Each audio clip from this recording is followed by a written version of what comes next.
नमस्कार, आदाब, सत श्री अकाल। मैं हूं राकेश तारा। हमारे साथ हैं नदीम जी, जो कि सोशल एक्टिविस्ट हैं। खासकर अगर बात की जाए तो लोगों की ग्रीवेंसेस को आगे लाने में ये पीछे नहीं हटते, क्योंकि ये चाहते हैं कि हर गरीब लोग, हर लोग जो प्रेफर नहीं करते बड़े हॉस्पिटलों में, उनके लिए कहीं ना कहीं सोच विचार किया जाए। तो कहीं ना कहीं हमारे साथ आज इस टॉपिक पे हम बात करेंगे, सीधी बात करेंगे नदीम जी से कि किस तरह से जीएमसी बना और क्या क्या सुविधाएं यहाँ मिली। सर, जैसे कि बात की जाए कि जीएमसी एक बहुत बड़ी बात होती है। हम इसके बड़े शुक्रगुजार हैं कि हमें रजौरी में एक फार फ्लंग एरिया में रजौरी में एक गवर्नमेंट मेडिकल कॉलेज मिला तो सही है, बट हम कहीं चीज़ों से, कहीं सहूलियात से बिल्कुल महरूम हैं। तो जैसे आए दिन बहुत सी बातें आती हैं। पहले भी काफ़ी डॉक्टर्स की पहले कमी रहती थी, आज ऊपर वाले की मेहरबानी से आज डॉक्टरों की कमी नहीं है रजौरी में। पहले हम प्रेफर करते थे कि डॉक्टर, अपने कोई अच्छा डॉक्टर है वो यहाँ पे रहे, तो वो ना जाए, क्योंकि आगे डॉक्टरों की बड़ी कमी रहती थी। आज जीएमसी आने से वो कमी कहीं ना कहीं हमारी वो पूरी हुई है। लेकिन इसके साथ साथ और आप देखें कि रजौरी में ऐसे काम हो रहे हैं, हॉस्पिटल में ऐसे काम हो रहे हैं कि आप उसको नज़रअंदाज नहीं कर सकते। जीएमसी में जो फैसिलिटीज़ आप देखिए, जम्मू में जो आपको मिलती हैं वो रजौरी में नहीं मिलेंगी। कहीं जगह कहीं पे इक्विपमेंट्स की कमी है, और इसके साथ साथ ऐसा इनका एक, मैं आपको बताऊं, आज जिसकी बात कर रहे हैं बहुत बड़ा रैकेट है। इसके साथ साथ कहीं एडमिनिस्ट्रेशन भी कहीं ना कहीं इन्वॉल्व, सीधा सवाल है हमारा उनके साथ, एडमिनिस्ट्रेशन भी बिल्कुल इन्वॉल्व होगी तभी ये रैकेट रन कर रहे हैं, अदरवाइज़ कोई चांसेस नहीं है कि ये रन कर पाएँ। तो आज जैसे देखें, आज मुद्दा उठा के मेडिकल कॉलेज में गायनी डिपार्टमेंट में डॉक्टर साहिबान ने कहा कि पहले पेशेंट्स की रिपोर्ट चेक की। उन्होंने कहा कि इस पेशेंट को ब्लड चाहिए। जो ब्लड वहाँ पे दिया हुआ था, ऑलरेडी टेस्ट किए थे, उसके अलावा उन्होंने ब्लड की डिमांड की कि यहाँ पे ये ब्लड ग्रुप चाहिए। तो बाद में जब ब्लड लेके आए उन्होंने कहा ये नहीं, ये चाहिए हमें। तो ये नेग्लिजेंसी है डॉक्टर साहब की कि उन्होंने ऐसे, मतलब इतने अगर प्रेशर में या इस तरीके का नेचर रख के वो काम करेंगे, ज़िंदगी और मौत का मसला होता है इंसान का, उसमें आप इतनी लापरवाही नहीं कर सकते। नदीम राजा जी, अगर बात की जाए तो जिस तरह से लगातार 5-6 साल से एक ही व्यक्ति को एक जगह पर रखना, और वो कहीं ना कहीं आपकी समझ में हब बना लेता है। एक अगर बात करें मेडिकल में, तो वो प्राइवेट सेक्टर को एक हब बना लेता है, तो कहीं ना कहीं जो गरीब लोग होते हैं उसमें कहीं पिसते जाते हैं। नहीं, मैं एक दो पहलू आपके सामने रखूंगा। एक तो हम लोगों की ये होती है, हमारा को काबिल तरीन डॉक्टर है यहाँ पे, काफ़ी बड़े बड़े डॉक्टर हैं, हम चाहते हैं कि वो यहाँ से ना हिले, क्योंकि उनकी वो हमारी आज तक हमारी सर्विस करते रहे, हम आवाम की हमारी जानें बचाते रहे कहीं, तो उसके कंजेंट में हम कहते हैं कि वो ऐसा बंदा रहे।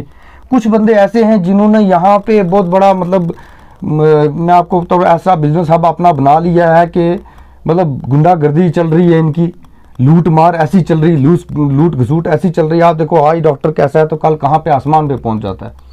आप देखें तो कुछ डॉक्टर ऐसे हैं जो काफ़ी देर से बैठे हुए हैं, ये मतलब लूट घसूट का काम शुरू किया हुआ है, तो वो भी कहीं ना कहीं वो भी एक ठीक नहीं है। तो जिस तरह से नदीम जी अगर बात की जाए तो कहीं ना कहीं अगर पॉलिटिकल जिसको बैकअप होता है वो ज्यादा ही जो है अत्याचार पर उतर जाता है, और कहीं ना कहीं उसको पता होता है कि मेरे पास पॉलिटिकल जो पीछे बैकअप है। क्या ऐसे डॉक्टरों को, ऐसे फार फ्लंग एरिया, जिस तरह से अगर बात की जाए तो सीमावर्ती इलाके हमारे रजौरी के साथ पड़ते हैं, और आए दिन पहले सीज फायर का उल्लंघन होता रहता था। अभी तो थोड़ा सा जीडीएमओ की जो मीटिंग हुई है, मुझे लगता है कि कोई ना कोई थोड़ा सा फर्क पड़ेगा, ये तो आने वाला वक्त बताएगा। लेकिन उसमें सफर होते थे लोग, और कहीं ना कहीं एक ही सहारा है जीएमसी। तो जीएमसी में इक्विपमेंट ना मिलना और खासकर डॉक्टरों का ये रवैया, तो इस पर आप क्या टिप्पणी करेंगे? मैं आपको बताऊं, ये वही बात आ गई, जैसे मैंने अभी कहा कि दो पहलू थे।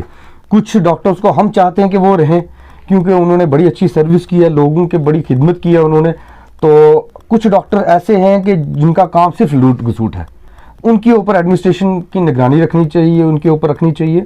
और कुछ डॉक्टर ऐसे हैं जो हम दिली तौर पे चाहते हैं कि वैसे डॉक्टर रहें, क्योंकि अच्छे डॉक्टर से ही एक अच्छे हॉस्पिटल की पहचान होती है। तो अच्छे डॉक्टर यहाँ रहने चाहिए। लूट घसूट वाले डॉक्टर जो है उनके ऊपर कड़ी निगरानी रखनी चाहिए। सारे डॉक्टर्स नहीं हैं ऐसे, बहुत अच्छे डॉक्टर भी हैं बीच में, बट कुछ आपको पता है कुछ ऐसे अनासर होते हैं जिनका काम ही लूट खसूट है। और आपके साथ मैं एक दूसरा पहलू भी रखना चाहूँगा, जैसे इक्विपमेंट की बात आई कि हमारे हॉस्पिटल में इक्विपमेंट्स के ऊपर बड़ी मसला है। आप आए दिन जाएं कभी कभार हॉस्पिटल में, दूसरे तीसरे दिन एक कंप्लेन आती है जी एक्सरे ख़राब हो गया, सीटी स्कैन ख़राब हो गया, ठीक है ना। तो ये भी कहीं ना कहीं हम किसी को पॉइंट नहीं कर रहे हैं, ये एडमिनिस्ट्रेशन का फेलियर है। मैं सीधा सीधा जो प्रिंसिपल हैं गवर्नमेंट मेडिकल कॉलेज से, उनसे ये सवाल करना चाहता हूँ। अपने डीसी साहब आए, उनके सामने आपके मीडियम के थ्रू मैं ये सवाल अपने रखना चाहूँगा कि ये देखो, ये इक्विपमेंट ख़राब होते हैं, मेडिकल कॉलेज है, ठीक है नहीं, इक्विपमेंट ख़राब होते हैं, कैसे ख़राब होते हैं? तो वही इक्विपमेंट फिर बाहर आप प्राइवेट जाके आप टेस्ट करवाएंगे, उसके दुगने तिगने रेट देने पड़ते हैं। गरीब आवाम कहाँ जाएगी? हम आगे ही दबे कुचले हुए लोग हैं, फार फ्लंग एरिया से बिलोंग करते हैं, बॉर्डर एरिया के लोग हैं, हम पे ऐसा जुल्म ना करें। और दूसरी बात मैं आपको बताऊँ, आप देखें इतना बड़ा रैकेट है, नाम लूँगा मुझे लगता है कि मुझे अपनी जान पे खतरा आ जाएगा। आज मैं आपके साथ आज ओपन इंटरव्यू दे रहा हूँ, बहुत बड़ा रैकेट है रजौरी में। मेडिकल जो मेडिसिन्स होती हैं, इनका इतना बड़ा रैकेट है कि आप सोच भी नहीं सकते। आप जाएं पूरे हिंदुस्तान में, जो अमृत मेडिकॉज जो हॉस्पिटल के अंदर फेयर प्राइस मेडिकॉज अंदर रखी हुई है नहीं, आप देखें, मैं खुद कई बार कई मरतबा गया हूँ, कुछ ऐसी मेडिसिन्स होती हैं जो वहाँ पे अवेलेबल नहीं है। कई बार गया हूँ, एक मेडिसिन मिलेगी, जो इंपॉर्टेंट मेडिसिन जो महंगी होती हैं वो वहाँ पे मिलती ही नहीं है। तो इसका मतलब कहीं ना कहीं जो व्यापार में अगर बात की जाए तो बाहर के दुकानदारों से कोई टाई अप है, तभी ये पूरा जो मेडिसिन का जो पूरा सिस्टम जो है नहीं रख पा रहे। जिस तरह से जम्मू की बात कर रहे हैं, तो हर दुकान में आपको हर मेडिसिन मिलेगी। और मैं आपको बताऊं, ये साफ सी बात है, यहाँ पे आप खुद हॉस्पिटल जाते हैं, रोजमर्रा देखते हैं, कोई छुपी लुकी बात थोड़ी है। आप हॉस्पिटल में जाते हैं, यहाँ पे क्या होता है कि आपके एजेंट्स बाहर रखे होते हैं, बंदूक को पकड़ लेते हैं, कौन सा कहाँ जाना है।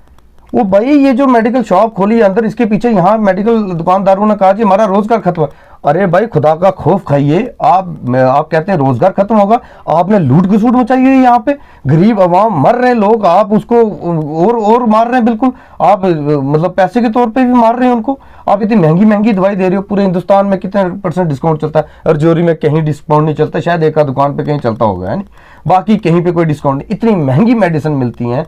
आप देखें कि चलो हम नहीं कहते कि रोजगार होना चाहिए उनका, बट मैं आपको बताऊं, मैं पिछले दिन में हॉस्पिटल में था, इमरजेंसी में था, मेरे साथ कुछ मेरे कज़न थे, इमरजेंसी में थे, डॉक्टर्स ने कुछ कहा, मेडिसिन रिकमेंड की, मैं मेडिसिन लेने गया। आप देखिए जो डॉक्टर मेडिसिन कर रहा है, वो मेडिसिन हॉस्पिटल के अंदर जो सरकारी दुकान है उसके ऊपर मिलनी चाहिए, क्यों नहीं मिल रही है? उसको डिफंक करके रखा हुआ है इन्होंने टोटली। वहाँ पे उन्होंने वो रखा हुआ है कि बिल्कुल वो वहाँ पे मेडिसिन आता ही लेता ही नहीं कोई। क्यों बाहर से लेते हैं लोग? आपके सामने की बात है, उसके ऊपर बंदा नहीं जाता, वो दिखेगा मेडिसिन शॉप पे, कैंटीन के साथ में जो मेडिसिन है, अमृत मेडिसिन करके शॉप का नाम है। जी हाँ, वो तो एक स्टैचू के नाम पे रखा गया है कि सिर्फ लोगों को दिखाया जाए कि हमने एक यहाँ मेडिकल का जो है सेंटर खोला हुआ है, ताकि आपको दवाई जो है अच्छी और सस्ती मिले। लेकिन कहीं ना कहीं सिर्फ जो है वहाँ पर वो ही मेडिसिन होती हैं जो सस्ती थोड़ी सी होती हैं, और बाकी जो डॉक्टर लिखते हैं, डॉक्टर को चाहिए ना कि जो हमने अपना हाल रखा हुआ है उसमें जो अवेलेबल दवाइज हैं वही लिखें। लेकिन वो बड़ी बड़ी दवाई लिखते हैं, बड़ी बड़ी कंपनियों से भी टाई अप है। आप ही जानते हैं, हमारे सूत्रों के अनुसार कई बार जो है डॉक्टर बड़ी बड़ी मांगे करते हैं दुकानदारों से कि हमें ये गिफ्ट करो, ये गिफ्ट करो, तो हम आपकी ये मेडिसिन जो ओवर डेट हो रही है इसको निकालेंगे, ये करेंगे, वो करेंगे। लेकिन मैं तो कहता हूँ कि कहीं ना कहीं लोगों का विश्वास जो है, जिस तरह कहते थे कि ऊपर ईश्वर और नीचे डॉक्टर जो है, ये पदवी एक ही मानी जाती है। क्योंकि अगर बात करें तो एक बार पेशेंट को हम बेहोश करते हैं, उसके बाद वो टोटली जो है उसको दोबारा सांस लाने में ये एक डॉक्टर का कदम होता है, मतलब उसके जरिए से ही वापस आता है। ये तो एक भगवान और अल्लाह ताला की पदवी है। लेकिन इसको कहीं ना कहीं अगर बात की जाए तो राजौरी में मुझे लगता है कि कहीं ना कहीं डिफंक करने की कोशिश की जा रही है। बिल्कुल बिल्कुल, इसमें हमारे सोसाइटी के लोग बड़े इन्वॉल्व हैं। आप देखिए, आप सर्वे करें। मैं तो आज आपके माध्यम से ये एक सीधा सीधा कहता हूँ मेडिकल कॉलेज के प्रिंसिपल साहब को, प्रिंसिपल साहब आप जाग जाइए, ये जो गुंडागर्दी लूट खसूट आपने मचाई हुई है इसको बंद कीजिए, अपने इक्विपमेंट प्रॉपर्ली रन करवाइए।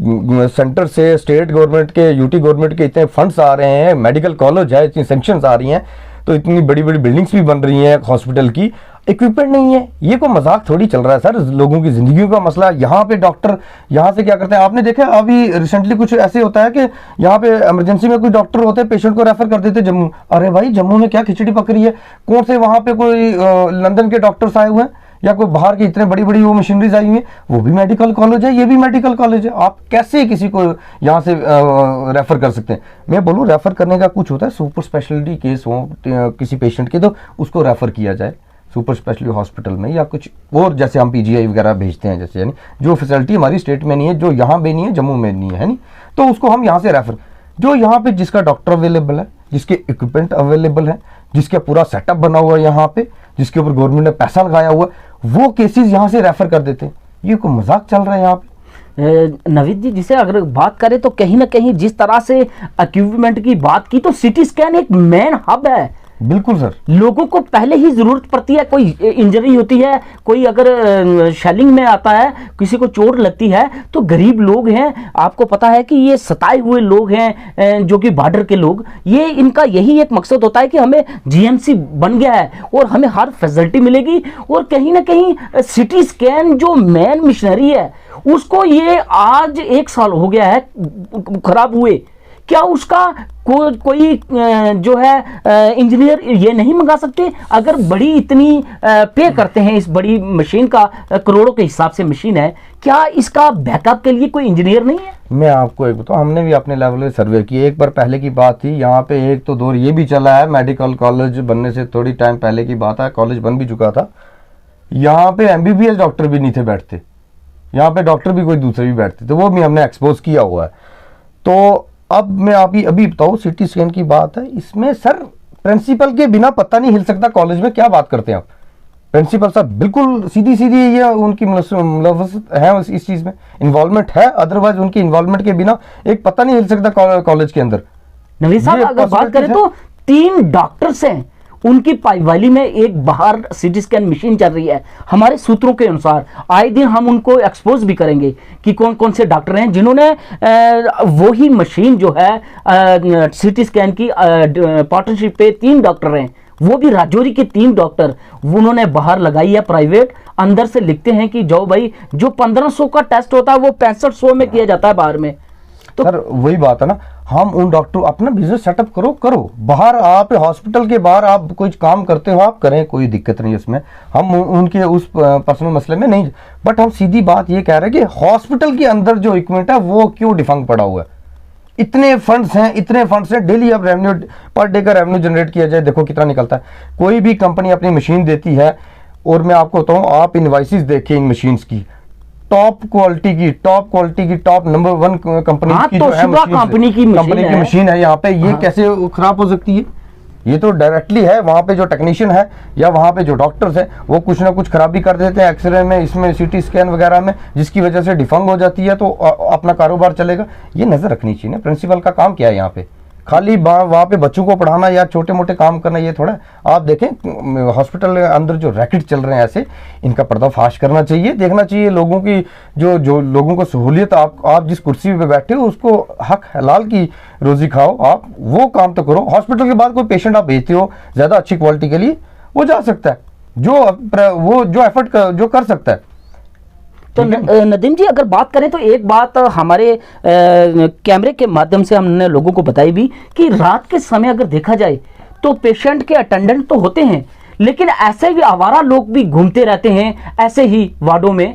क्या उन पर चेकिंग करना एडमिनिस्ट्रेशन का काम नहीं?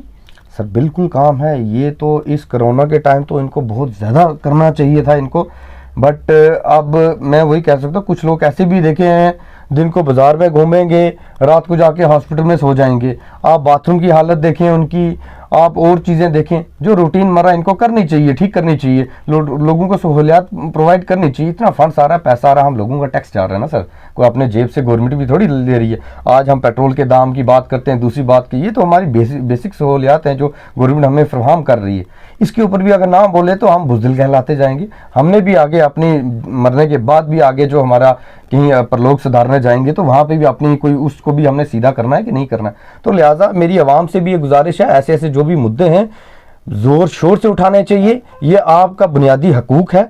और डीसी साहब को मैं बोलूँगा, डीसी साहब आप बड़ा अच्छा काम कर रहे हैं, बड़ी तारीफ़ें सुन रहे हैं आप, बड़े दबंग डीसी साहब आए हैं रजौरी में।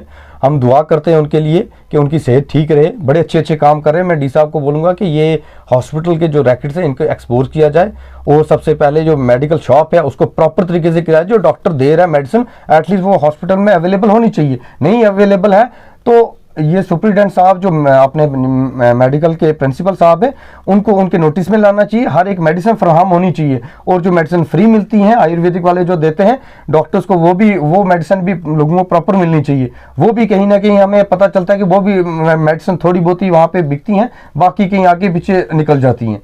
तो इन चीज़ों के ऊपर प्रॉपर चेक रखना चाहिए, एक टीम बनानी चाहिए जो इन चीज़ों के ऊपर प्रॉपर चेक रखे हॉस्पिटल के ऊपर।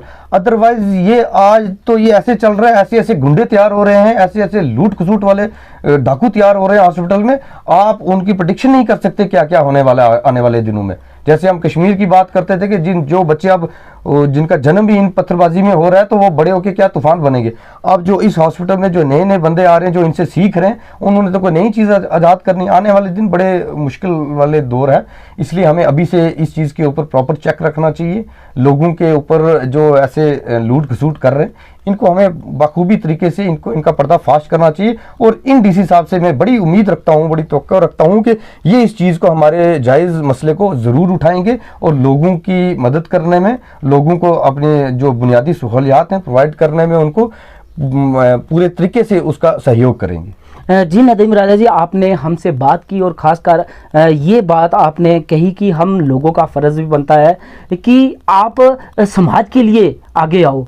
अपने आप के लिए तो हर कोई आता है, अगर कोई गरीब दुखी अगर हॉस्पिटल में आता है, उसे पूरी तरह से सुविधा नहीं मिलती तो उसके साथ खड़ा होना चाहिए। खासकर अगर बात की जाए तो ये सीटी स्कैन मशीन कोई छोटी सी बात नहीं। आपने जैसे कहा कि बड़ी बड़ी कंपनीज़ हैं जिनका देश विदेश में नाम है, तो वो कंपनी कैसे डिफॉल्ट हो सकती हैं। और कहीं ना कहीं जो है ये मिली भगत है।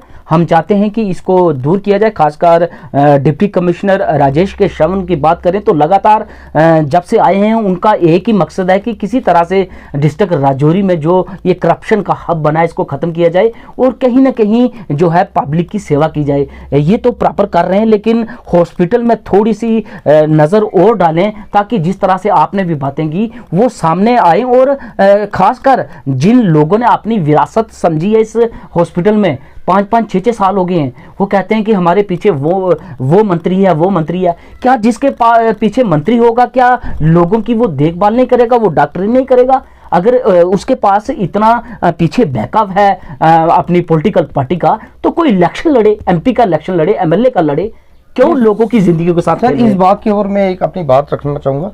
जिस पॉलिटिकल पार्टी के साथ वो एफिलेटेड हैं या बैक लिंक्स हैं उनके साथ, उस पॉलिटिकल पार्टी के लिए बड़ी शर्मनाक सी बात है जो लोगों की ऐसे मसलों में लोगों को लूट खसूट कर रहे हैं।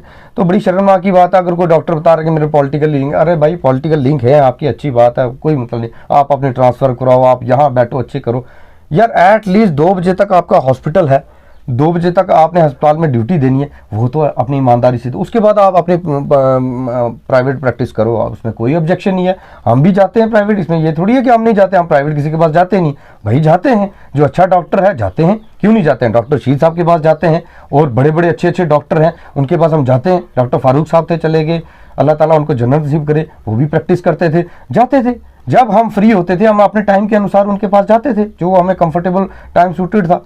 बट जो 2 बजे तक हॉस्पिटल है, बहुत से डॉक्टर हैं, मैं आपको सच बता रहा हूँ, अपने डॉक्टर इरफान साहब हैं, शैलेंद्र साहब हैं, और डॉक्टर ऐसे ऐसे अच्छे 2 बजे तक इतनी अच्छी लोगों की सेवा करते हैं, दिल से दुआ निकलती है उनके लिए। तो लेकिन नदीम राजा जी अगर बात की जाए तो ये जो गायनिक है ये 24 घंटे जो है रनिंग में है, क्योंकि जो प्रेगनेंसी का समय होता है वो तय नहीं होता। बिल्कुल, आप बीमार हैं तो आप तय कर सकते हैं कि कल 2 बजे मैं दिखाऊंगा, लेकिन प्रेगनेंसी का जो समय होता है वो तय नहीं होता है। इसलिए इसका 24 घंटे जो है ये रन होता है ताकि कोई भी किसी भी समय आए उसको जो है प्रेगनेंसी जो होती है उसकी डिलीवरी अच्छी तरीके से हो। हमारी सरकार ने बड़े बड़े जो है इसके लिए फंड्स रखे हैं, माँ और बच्चे को बचाया जाए। बिल्कुल सर। ठीक है, तो अगर ऐसे विभाग में कोताहियां बरती जाएंगी तो मुझे नहीं लगता कि शुरुआत में ही आपने जैसे बोला कि जिस तरह से अगर हमारा बच्चे को अगर शुरू से ही ट्रीटमेंट अच्छा नहीं मिलेगा तो आगे जाकर क्या करेगा वो। वही ना, हमें समाज को थोड़ा कोशिश करनी पड़ेगी, थोड़ा समाज को बदलने की कोशिश करनी पड़ेगी इस चीज़ को, क्योंकि देखिए ये एक हमारा, अगर अपना भविष्य, हमारा जो फ्यूचर है उसको उज्जवल बनाना है, उसके लिए हमें ऐसा इन्वायरमेंट क्रिएट करना पड़ेगा, बड़ा क्लीन इन्वायरमेंट देना पड़ेगा।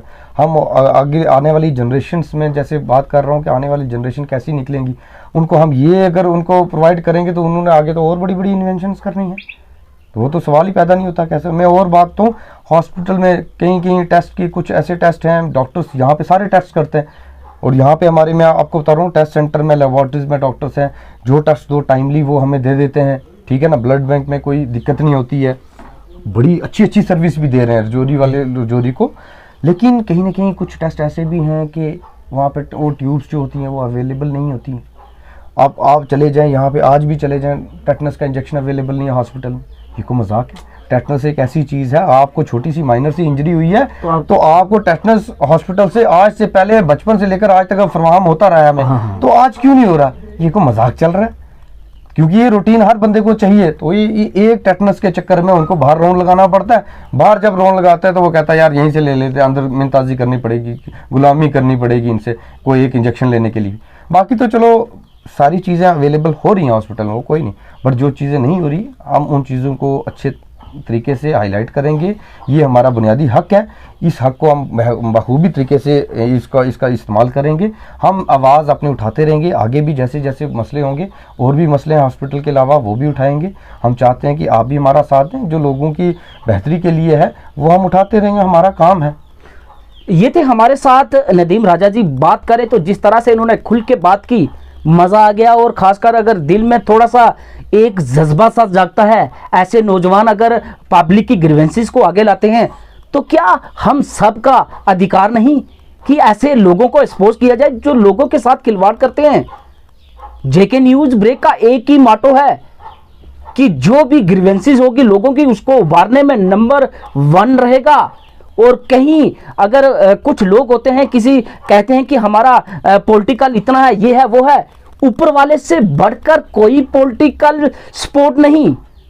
अगर भगवान ने जिसको धरती पे लाया है उसी का जीना मरना उसी ने तय किया है, पॉलिटिकल बैकअप ने नहीं। हम चाहते हैं कि आप लोग पॉलिटिकल को छोड़कर थोड़ा सा समाज के लिए कार्य भी करें। अगर आप अच्छे पॉलिटिशियन हैं तो आप ये करें कि सीटी स्कैन मशीन अगर आज खराब है तो कल जल्दी आ जाए। हम भी चाहें कि किसी डॉक्टर का किसी पॉलिटिशियन के साथ इतना बैकअप है कि दूसरे दिन ही सीटी स्कैन की मशीन आ गई।